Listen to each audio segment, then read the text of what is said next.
बेटी सुनो, अरे बच्चों सुनो, यहाँ आओ। बेटी तुम लोग आपस में ही सब व्यस्त हो, ये नहीं पता कि आश्रम में एक नई लड़की आई है, इसे बिल्कुल भूल गए। ले जाओ इस लड़की को अपने साथ में। बाबा एक मिनट, हम इसे लड़की लड़की बुलाते हैं, अच्छा नहीं लगता। हम इसे एक नाम देते हैं। क्षमा प्रार्थी हूं पंडित जी, हमें लड़की लड़की नहीं बुलाना चाहिए, लेकिन हाँ मैं नामकरण करूंगा। मैं नाम दूंगा अपनी बिटिया रानी को। क्या नाम होना चाहिए? इतनी बड़ी दुर्घटना के बाद ईश्वर ने इसे एक नया जीवन दिया है।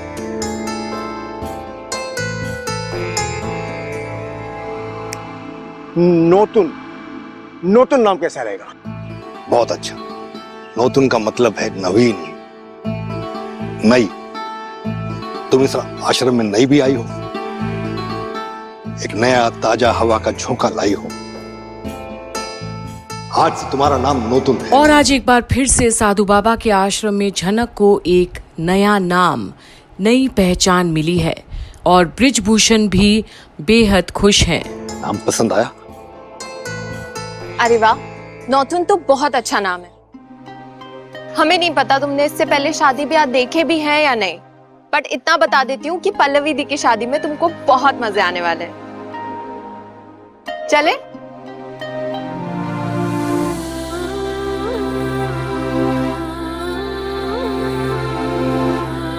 पंडित जी, अब हमें नोतुन बिटिया के बारे में सब कुछ पता करना होगा।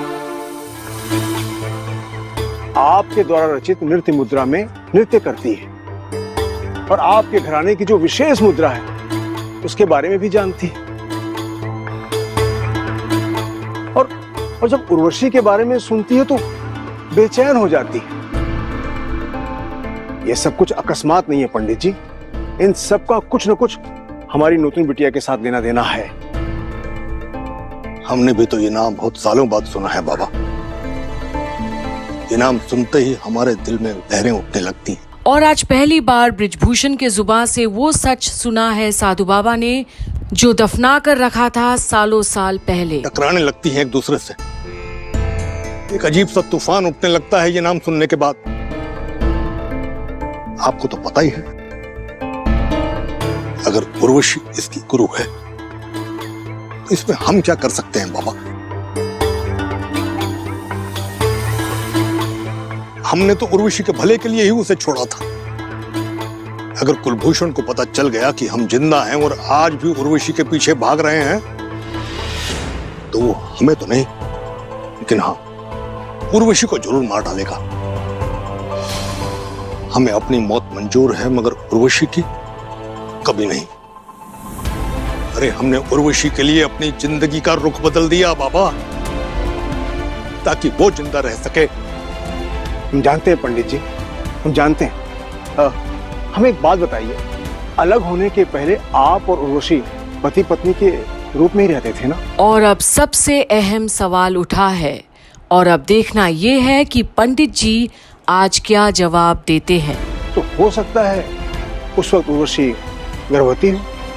नहीं, ऐसा उसने कभी कुछ नहीं कहा। और फिर अचानक से एक दिन गायब हो गई बाबा। हमने उसे आखिरी बार उसी वक्त देखा था। और हमें कैसे पता चलेगा बाबा कि हमारे बाद वो किसी और के रिश्ते में? ना पंडित जी ना, हम उर्वशी को बहुत अच्छी तरह से जानते हैं, वो ऐसा कभी नहीं कर सकती। मेरा कहने का तात्पर्य यह है कि जब आप दोनों पति पत्नी के रूप में एक साथ रहते थे, संभवतः वो गर्भवती हुई होगी, तो आपके अलावा किसी और का बच्चा कैसे हो सकता है? ये आपने अचानक बच्चे की बात क्यों की? पंडित जी, आप दोनों एक साथ रहते थे, इसलिए मैं ऐसा बोल रहा हूं।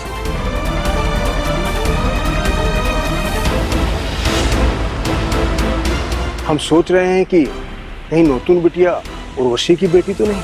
और आज सबसे अहम सवाल के सामने ही क्या जवाब सही मिलेगा ब्रिजभूषण को, जिसने उन्हें छोड़ दिया था सालों पहले?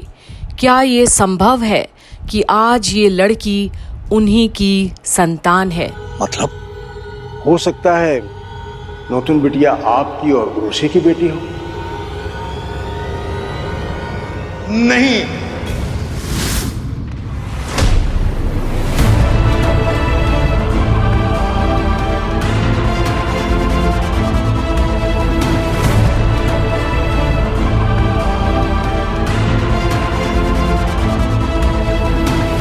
और अब तो झनक भी असमंजस में पड़ गई बाकी लोगों के साथ कि अचानक पंडित जी को हो क्या गया है। उसे क्या पता कि उसी के बारे में चर्चा हो रही है, सिर्फ यहाँ नहीं, बोस परिवार में भी। अर्शी बेटा, मुझे तुम्हारी आवाज आई। मैंने इनसे कहा भी कि तुम्हें आई होगी। वैसे बेटा आजकल तो कुछ भी हो जाता है ना, तो मुझे बहुत डर लगता है। घर पर अगर बेल बजती है ना, तो मुझे ऐसा लगता है कोई नई मुसीबत तो नहीं आ गई। और ये सब उस लड़की की वजह से हुआ है। उस लड़की ने हम सबकी जिंदगी बर्बाद करके रखी है। उस लड़की से तो हमें छुटकारा ही नहीं मिल रहा है।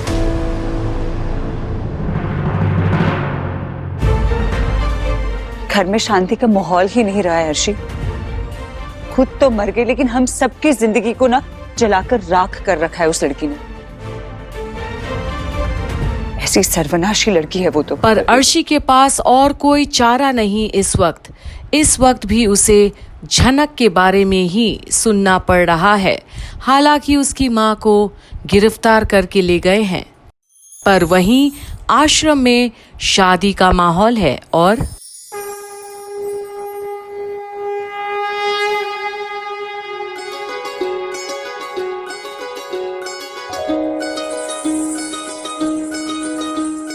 চাঁদ উঠেছে ওই ফুল ফুটেছে ওই সোনার মেয়ে নাচ দেখে মাথার চুল খুলে ঘর সাজাবো কই ফুল সাজাবো সই সাদা সাদা আলপনাতে জবা ফুল তুলে চাঁদ উঠেছে ওই ফুল ফুটেছে ওই সোনার মেয়ে নাচ দেখে মাথার চুল খুলে ঘর সাজাবো কই ফুল সাজাবো সই সাদা সাদা আলপনাতে জবা ফুল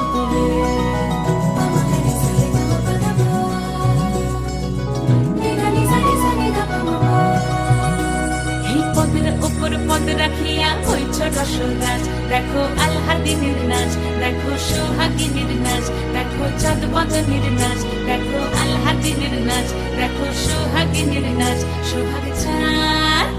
और वहीं नाच गान चल रही है और झनक की उंगलियां भी अब संगीत सुनते ही जैसे नई जान आ गई हो उसके अंदर। झनक और संगीत पर्यायवाची हैं, तो धुन और ताल से झनक कैसे अलग रह सकती है। आगे देखते रहिए क्या होता है झनक के साथ यहीं आश्रम में, जहां आज शादी होने जा रही है। तो हो न हो झनक को भी कुछ अहम बात याद तो आएगी। बने रहिए कंप्लीट बॉलीवुड पर झनक की सारी अपडेट्स देखने के लिए।